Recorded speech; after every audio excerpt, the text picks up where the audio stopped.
Good evening. Hello. I'd like to present what we are doing at Gardena with Zephyr, how we set up our project and how we develop our products. My name is Marc Lasch. I'm an embedded developer. I have a background in embedded engineering. I work at Gardena for 5 years. We have an office in Zurich, and you can find me on GitHub if you like. So I first want to do a quick introduction to the Gardena Smart System, that you have a context in where we use Zephyr. Then I want to talk a bit about our journey, why we started with Zephyr and where we are in right now. And then I want to talk a bit about our setup, how we do Zephyr in our product development. We have an approach with a platform and different device teams. So so let's start. I'm not sure if everybody knows Gardena. Maybe the guys who have a garden. So it's a well-known brand in Europe. So I think our connectors are the most famous. We are doing also shovels and hoses and everything you need to work in the garden. Here on the right side, you see our smart system. So we have a whole system you can use in the garden, which you can control with an app. It's all centered around a gateway, which I'm also going into. But the main focus is like robotic mowers and irrigation controls. And also we have a power plug when you want to connect like a pump or something. And we have a sensor you can sense the soil moisture of your garden, and then you can skip watering if necessary. The Gardena smart system is mainly focused on like automated yard care. It's basically the same as you know from your smart home. You have a device or ecosystem connected to the cloud. You have an app, and then you can control like your devices. You can set schedules and stuff like that. As you can see here, like the center of our system is the Gardena Smart Gateway. It's a Linux-based gateway. We use a Yocto for that. So we have had some experience before we started with Zephyr, also with Linux, and how we do open source, like upstreaming and stuff like that. So you'll find also a board package in the Linux kernel for this specific smart gateway. In the garden, we need a gateway because we have certain constraints on our devices. So we want to have low power, wide range, and also then we get a low bandwidth.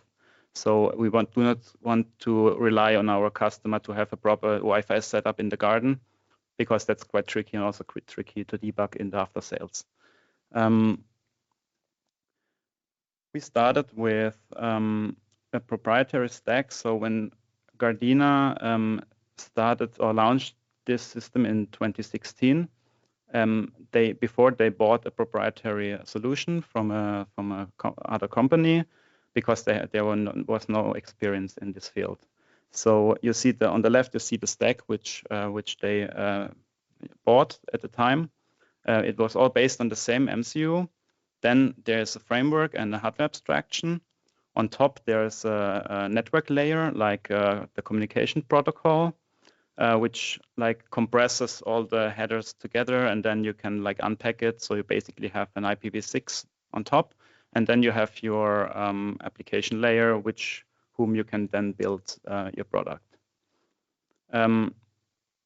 Then we had to move because this MCU was more or less end of life, and then we had to decide what we do in the future.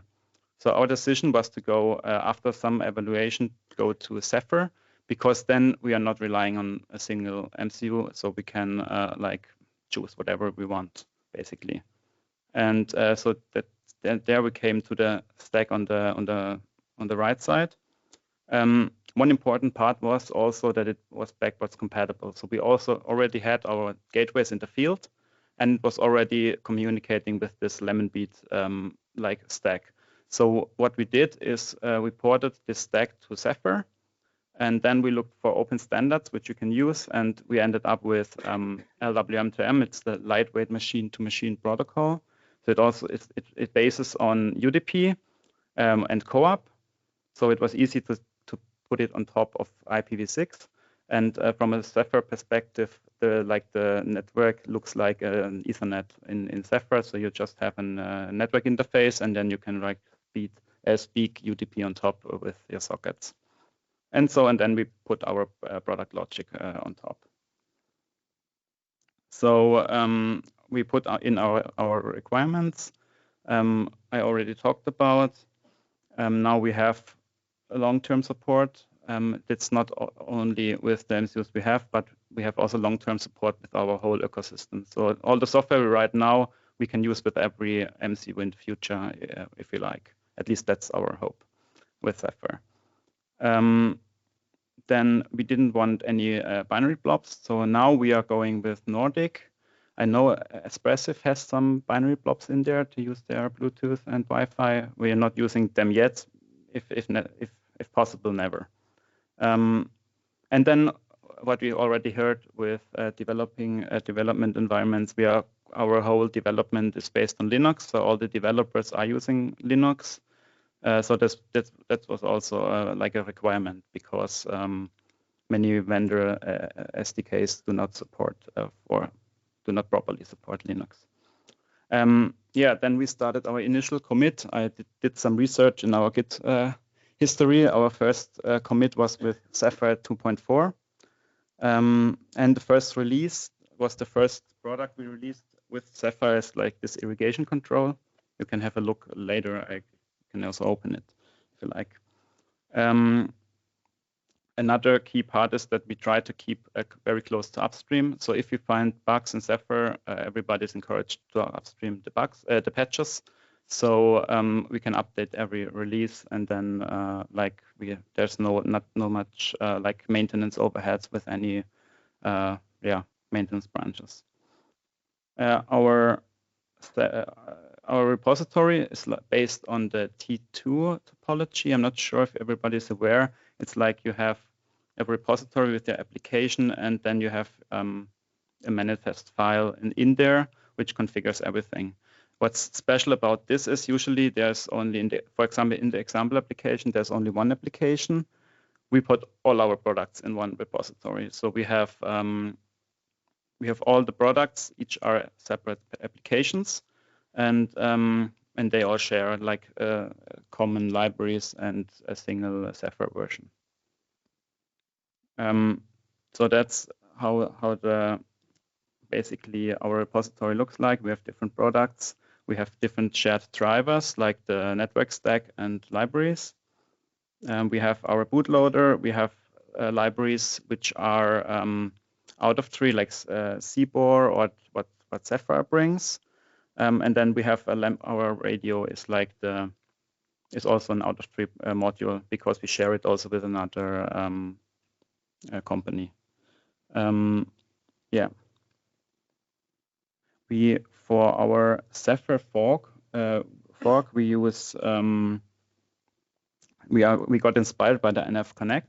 They put like tags on their commit messages. So when you have your Zephyr release, and then you put patches on top, you like to mark them like, do you want to upstream them? Are they already upstream? Are there pull requests open, like that? So when you do the next update on the next Zephyr release, the already upstreamed patches drop out, and you know how you can handle with that. Also, we try to do the inner source strategy in the company. So we have multiple teams working on one repository, but everybody is encouraged to also fix stuff which is not primarily in their scope. So if you find a bug, then you just fix it. So it's like doing an open source project in your company. And that's also for maybe internal people who wants to work with Zephyr, but they don't have no project yet. So this is our history. Our first commit with Zephyr 2.4. Then in the early days, we did quite a lot of updates. And then here you see when we launched our first product live, there are two gaps. So we skipped 2 Zephyr versions because there was quite a lot to do, bug fixing in the beginning. So the focus was really on getting everything running and get the bugs out. And then later on, we try to keep a very on the latest version. So we do not respect the LTS, except for like the mower we just launched this year, because also there was quite a lot of bug fixing involved, and this is unfortunately just still on the LTS. But the development on new products which are in the pipeline, they already work with Zephyr 4.1, which was just recently released. Now I want to talk a bit about the challenges with that setup, and that's of course Kconfig. So if you have multiple applications in one repository, and then you have different boards, and then you have different features, and everybody also wants to have different builds because you want to have you want to run your application on a DK board. If you do not have yet any hardware, then you develop the hardware. Then you have like the boards package which defines the Kconfigs. So I put the priorities here. We make extensive use on the config default. So we have a lot of Kconfigs in different libraries which like enable and disable stuff. Then there's like board-specific dev configs which are pulled in. Then you have your application-specific Kconfigs, then boards application-specific. So it really gets messy quite fast. So so what we did, we have a custom build script, which is like running West with different command line. So you have a application like for this irrigation control, which you can like a release for like firmware update. Then you have one for the factory for the end of, which enables also manufacturing stuff like a shell that you can do end of line test. And then you also want debug builds for the pipeline for the CI. So there's a struggle how to do this right. Like, do you want to use imply? Do you want to use select, which is not encouraged in the best practices guide? So right now we have a mix and we have to figure it out. So I cannot tell you like I think there's not a real proper way. So you have to figure out what works for you. And then another important part is testing. So we did quite a lot effort we put into testing, because when you have a lot of people working on the same code base, it may break all the time. So yeah, we have the typical testing strategies. We run hardware in the loop tests for every pull request, and also a more extensive set nightly, just because we are limited in hardware and we cannot test like for every pull request. We cannot run for 3 hours and wait for it. So, and then yeah, the main challenges on the technical side is flakiness. When you test with hardware, it's quite tricky because yeah, hardware can fail or it doesn't behave always like it should. So we do some native sim tests for unit tests. We have some smaller tests in like the component tests, and then integration tests with the whole system is like, yeah, takes much more time. So we build also, there's some nice boxes like from Ranatec, that's I think a Dutch company, and they build shielded boxes which are quite handy if you do a radio communication. And we do quite a lot of radio communication. In our office, it's like you cannot use our devices sometimes because everybody's testing and working with stuff. So we have a shielded rack and then all these boxes inside, and then so they are quite nicely isolated. We did some tests with, and then also you have to remove the antennas internally and connect them with cables, but cables are not enough. So yeah, there's a nice talk from 2 of my colleagues on the European Open Source Summit in Prague 2 years ago.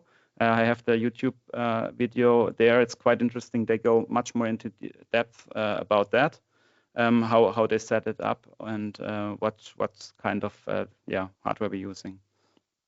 And then also very important is linting. So we have quite a lot of tools. I listed them. I think it's mostly complete. So we lint C code, we lint, but also Markdown. So we lint Markdown white space, but it sounds tedious. But if you do not do this, then everything's get messed up because you have quite a lot of files, you have a lot of developers, and then it's like a mess. So we do really lint everything. We have like Gersimi for CMake, shell checks, shells for shell script, Python linting, Ansible linting for our setup for the test setups. And also we lint like file sizes, end of line white space, because some IDEs do not enforce that for some reason. And we had also an extensive debate about tabs versus spaces. We ended up with spaces, just but better to have like 2 hours of discussion one day than discussions every time you open a pull request. So that's quite important, and that saved a lot of time in the long run. But on the other side, all the linters can be disabled. You can put ignores everywhere. So if you really have to do something in a certain way, you can do it. And then we also have other checks like Pahole for binary checks on how structs are packed. We track build statistics externally. That would be nice to have running with Twister, but we are not there yet. And also what I'm really like to do, but we do not have yet, is Kconfig verification.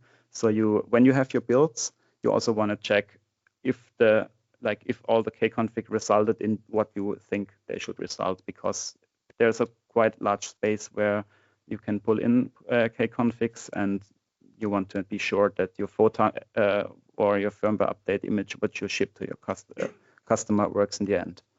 And then that's my last slide. Here is our CI, which is running everything for pull requests. There are some stages skipped. They run nightly.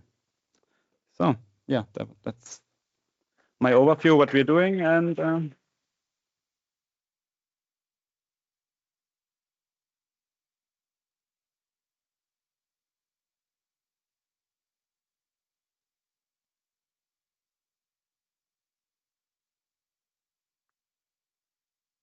if somebody has a question, yeah, feel free to. Question, we have 4 minutes for questions if you want. Yeah. I think he's coming with a microphone. So thanks for the presentation. You show us that you regularly update your Zephyr versions. Yes. So you have over the year updates for your device. Yes. And how do you manage that with Zephyr? You have a specific so the how we are doing the updates. Yeah. So that's a neat part of the lightweight machine-to-machine protocol. They have some, like they call it LWM objects, and they have an firmware update object like standardized, and then you can like upload with a co-op blockwise transfer. You can upload from the gateway. You upload it to the device, and before that you fetch it via HTTP from our servers. So the gateway maintains like the firmware update locally and then you click like enable, and then it like executes it.